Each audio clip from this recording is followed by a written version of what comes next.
Have you ever looked at your calendar on a Monday morning and felt a cold wave of panic wash over you? Your entire screen is completely blocked, packed back to back with virtual meeting links. You spend 8 hours at the office, but you spend 6 of those hours trapped in useless meetings. You finish your calls with burning eyes and an empty mind, realizing your actual core work hasn't even started yet. If you are constantly nodding, saying yes to every single calendar invite, and drowning in the corporate trap of meeting overload, this video is your ultimate rescue plan. Let's talk about the silent killer of your career, the meeting trap. Why you are working 8 hours, but getting 0 actual work done. In the modern global workplace, especially when working with foreign bosses, we suffer from a severe disease called people-pleasing. When a manager sends a calendar invite, our immediate reflex is to click accept. We are terrified of looking uncooperative, or worse, being labeled as lazy. So, what happens? You spend your entire day switching contexts, listening to people talk in circles, and watching your precious focus shatter into pieces. Let me paint a vivid picture of this daily professional nightmare for you. Imagine walking into the office at 8:30 a.m. with a hot cup of coffee, ready to knock out that major project report. You open your laptop, and a Teams notification banner pops up instantly. Urgent sync, global quarter review with regional directors. Without asking why or checking if your presence is even logical, your automatic corporate reflex kicks in. You click yes because you are terrified of upsetting the hierarchy. Fast forward 4 hours later. You have jumped from a branding alignment call straight into a budget sync, and then immediately into a pointless status update. Your brain is completely fried. Your schedule is thoroughly obliterated. And you haven't written a single line of your actual report. That is the toxic reality of modern corporate life. Let's drill down even deeper into this exhausting corporate purgatory. Picture your calendar turning into a toxic digital war zone. Every single square inch is brutally color-coded in angry red blocks. You have 0 minutes to breathe, let alone think. At 1 p.m., you log into a multicultural sync with London and New York. Voices overlap across choppy audio feeds. You are forced to nod along to strategic frameworks that have 0 practical impact on your daily tasks. By 4:30 p.m., your mental battery hits absolute 0. You stare blankly at a flashing cursor on a blank Word document. Your colleagues praise you for being a team player, but your performance metrics are quietly bleeding to death. That constant feeling of being perpetually busy yet achieving nothing? It is an engineered symptom of corporate self-sabotage. Now let's explore why Asian professionals fall so deeply into this trap. Culturally, we are raised to respect authority without questioning it. When a boss from the Western headquarters drops an invite, our subconscious immediately whispers, "If I decline, they will think I am incompetent. If I ask why I am needed, they will think I am lazy." This fear of confrontation keeps us locked in eternal servitude. We sacrifice our sanity just to protect an illusion of being helpful. Let's expand on this psychological burden. In many Asian corporate cultures, saying no to a superior is traditionally viewed as a direct act of insubordination.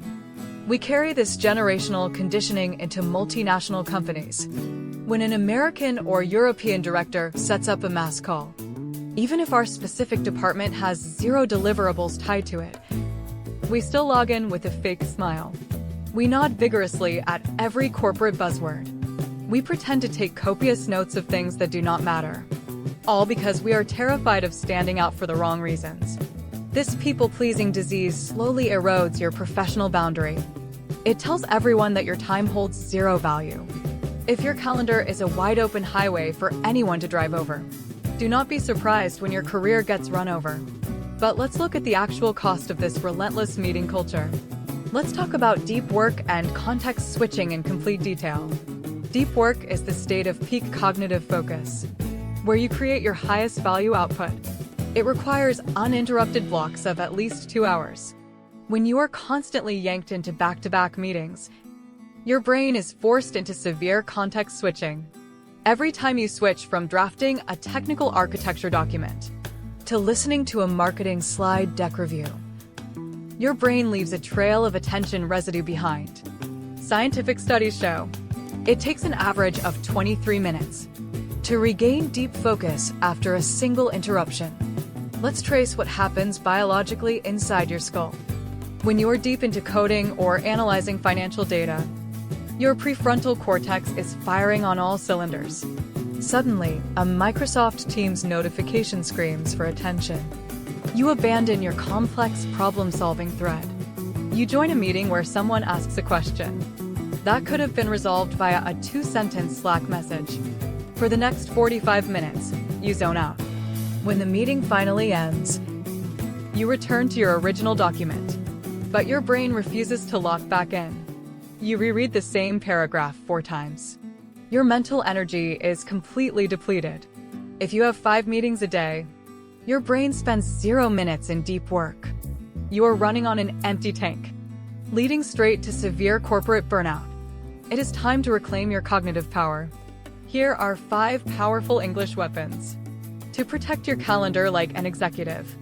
Weapon number 1. The email pivot. Use this when someone schedules a sync for a minor update. Roleplay context. A project manager invites you to a 30-minute sync to check file statuses. You say, "Thanks for setting this up, David. To keep our momentum smooth, could we handle this file status update via email thread instead? I can drop my updates here by noon." Let's analyze why this weapon is so effective. It redirects the communication channel without rejecting the person. It shows you care about progress, but you respect asynchronous efficiency. Weapon number 2. The end-of-day shield. Use this when an invite lands right at 4:55 p.m. before your exit. Roleplay context. A colleague drops a sudden review request at the end of the day. You reply, "I see the calendar invite for late today. Unfortunately, my schedule is fully committed at this hour. Would it be possible to connect first thing tomorrow morning?" This establishes firm boundaries around your personal time. It prevents people from treating your evenings as free real estate. Weapon number 3. The polite exit. Use this when you realize mid-meeting your presence is redundant. Roleplay context.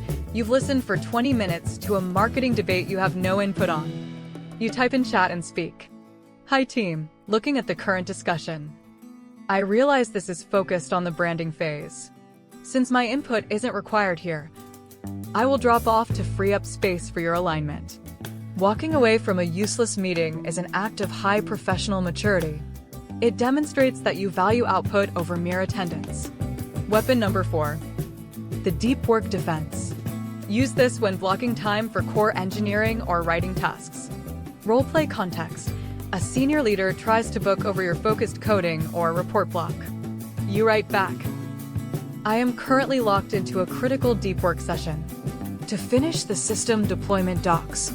Could we reschedule this sync to Thursday afternoon?" This tells leadership that you are actively building high-value assets. It positions you as a producer, not just a passenger. Weapon number 5. The value challenge. Use this to politely question the necessity of an invite before accepting. Roleplay context. An ambiguous calendar invite arrives with no agenda attached. You email back, "Thanks for the invite. Could you share a quick agenda or outline so I can better prepare my data inputs before joining?" Requiring an agenda instantly filters out 50% of pointless meetings. People who organize unprepared chats will often cancel them themselves. Think about this profound reality for a moment. Your career growth is never measured by how many meetings you survive. It is measured by the tangible, powerful value you create. When you finally take control of your time management is quite literally life management. Stop letting other people's disorganized schedules dictate your professional destiny. Own your calendar. Master these professional English communication phrases and watch how much more respect and authority you command.